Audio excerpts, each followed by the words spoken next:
Olá, estamos de volta no segundo bloco, conversando com o professor Walter Brighetti a respeito de obesidade infantil.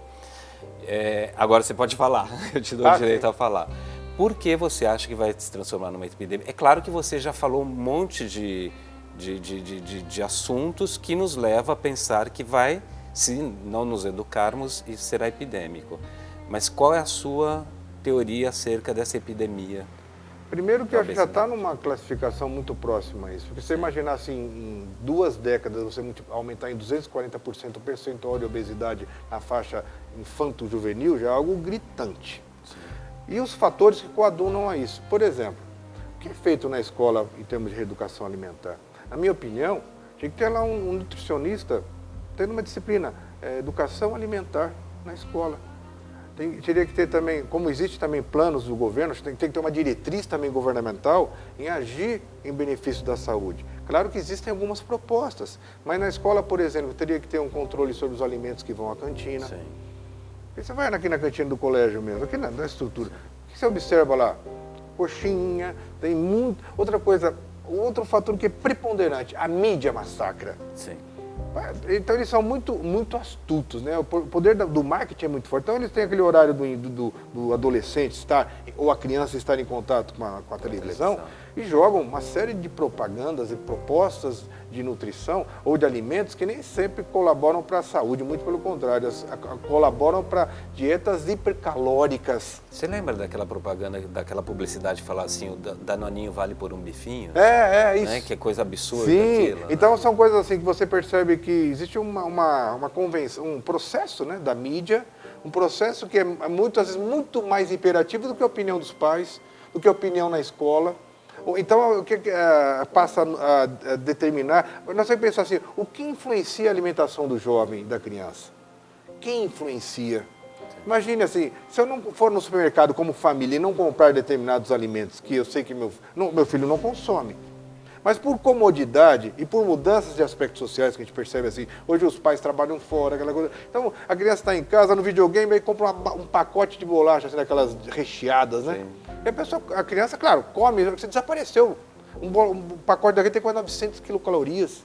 E não e outra coisa, são hábitos, né? Não é um dia, gera um hábito. Agora, se eu não comprar aquilo, tiver uma fruta, tiver uma maçã, tiver outros alimentos, né? Outra coisa, a família. Acho tão bacana isso também. E a família faz exercício? Aí quer que a criança emagreça? Ninguém faz nada, todo mundo sedentário. Alguém levanta cedo, vai caminhar junto com a criança, ou propõe uma brincadeira em comum, ou vai para uma parte mais lúdica, vamos fazer uma brincadeira. Coisa assim, vamos resgatar alguns brinquedos, vamos jogar um taco junto, vamos numa praça lá jogar uma betia, vamos fazer uma caminhada, vamos fazer uma brincadeira pode ser, não é, a criança gosta do lúdico. Sim. Eu tenho que pensar na criança, né? A criança gosta de brincar, você propor brincadeiras que a gente pode ter em família. Sabe o que é legal disso? Você não resgata só o movimento, você resgata a socialização, Sim. Você resgata o convívio social. Sim. Que infelizmente, por um lado, é bom a área virtual, que o mundo está virtualizado, perdeu-se muito dessa convivência social. Muito, Edson. Sim. Então a gente percebe que a brincadeira, o lúdico, isso também influencia demais no gasto energético. É o que nós fazíamos antes, né? Sim. Ninguém programava, vamos programar hoje brincar de manhã na rua, pega duro mole. Acordava de manhã. Acordava e já ia para uma loucura de coisa, porque não tinha nem opção. Eu não gastava nada, também era econômico, né? Você não gastava nada. Você lembra rolemã? Rolemã, nossa.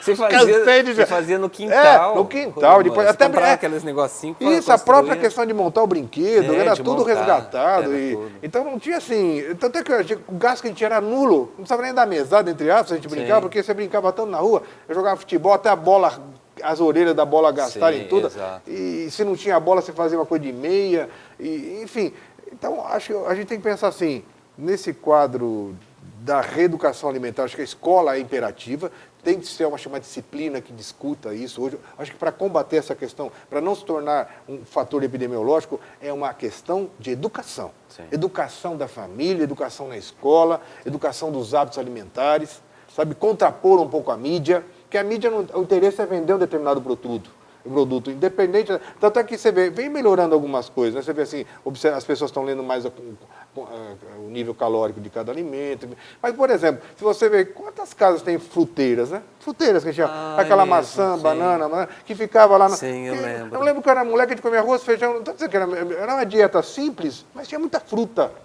Hoje eu não sei. Você passava, pegava, né, na Então, fruteira. às vezes até brinca, né? Você vê aquelas propagandas, tinha uma propaganda na televisão que a criança pedia eu quero rúcula, eu quero comer. Assim, você tá doente, E o moleque fazia tá, birra, né? fora de. Não, que eu quero. Eu quero brócolis. Isso.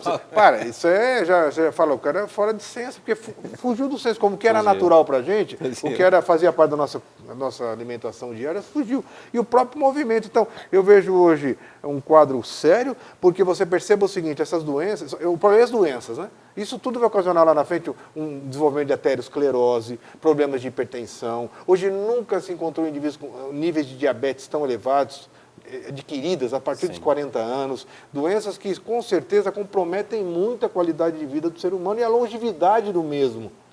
Então, não é o problema, não é estar mais gordinho. Eu trago, sem contar o bullying, né? Que o gordinho, coitado, passa um bullying, a gordinha, todo mundo, né? E o mundo, outra coisa, você já verificou outro lado, o que é moda? O que é o mundo da moda? O mundo da moda é aquele mundo do corpo absolutamente Esguio, sem né? prega cutânea, sem gordura. A pessoa parece assim, não tem prega. Nem, o outro lado também, já é um paradoxo, é uma coisa, um contraponto absurdo, né? E por mais que as pessoas tentem mudar isso, elas não conseguem, né? É difícil você ver um desfile hoje em que a Natura, o Boticário, eles lançaram alguma coisa das gordinhas, né? Do movimento das gordinhas. Mas não pega. Sim. Porque não é a maioria, né? Continua essas mulheres macérrimas. Isso, aí vem toda a estratégia, a proposta de marketing, de venda. O que a sociedade quer vender? Que corpo que a sociedade quer? O que ela vende? Então fica terrível, porque você pensa assim, às vezes as pessoas nem são gordas. Às vezes elas têm um biotipo diferente daquele, exato. já são classificadas, tal. Então tá engraçado o dia. A pessoa, às vezes eu te olho assim, né? Você está um pouco mais gordinho, a pessoa fala, você não está, você está forte, hein?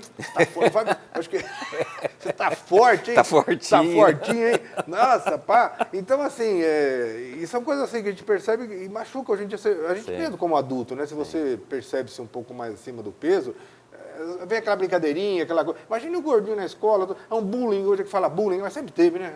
Eu acho que nós temos de ter consciência que tudo aquilo que foge do que se chama de conduta normal provoca uma certa dor, um certo trauma, alguma certa infelicidade. E por isso que eu acho que é importante também a reeducação alimentar, né? Hoje também nunca se fez, olha, esse é outro contexto interessante, falando do infantil para o adulto. Nunca se fez tanta cirurgia bariátrica que nem hoje. Redução de estômago.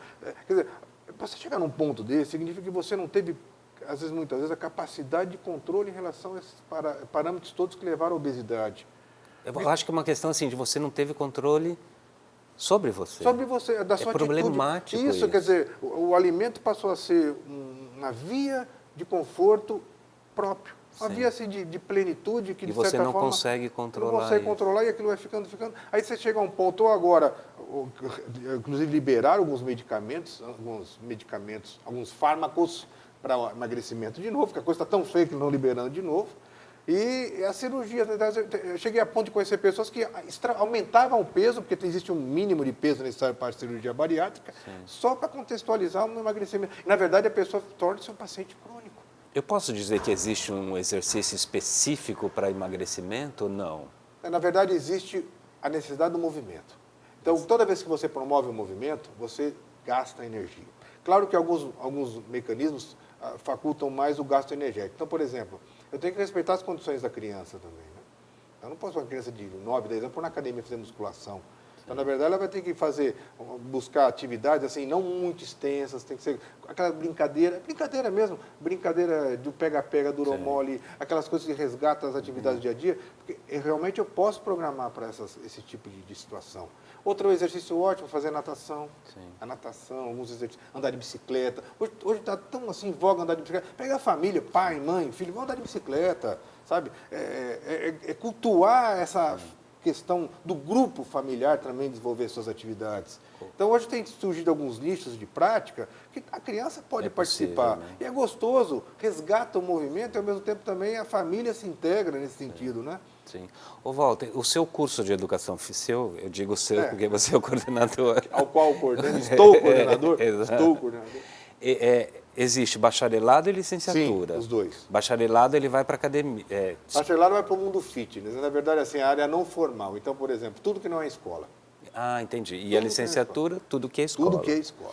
Existe uma proporção que você possa falar assim, existem mais estudantes interessados no bacharelado do que na licenciatura? Francamente, hoje o bacharel é o forte. Assim, principalmente, é que nós temos algumas situações, que nós temos, por exemplo, o PIBID, né, que é o Programa de Incentivo à Docência, que tem uma bolsa. Então, muitos escolhem a licenciatura por um apoio financeiro e tal, mas percebe-se nitidamente hoje, porque hoje o Brasil é o segundo país no mundo em academias, né?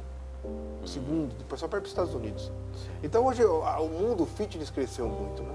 Então, apesar de, a gente percebe assim, paulatinamente, vai aumentando o número de praticantes de exercício físico. Não aumenta assim drasticamente 10% para 20%, mas cada ano 1, 2, 3% vai aumentando. Não diminui, só aumenta. Então a tendência que acontece, cada vez pessoas praticando mais exercício, precisam de orientação. Então é um crescimento muito significativo.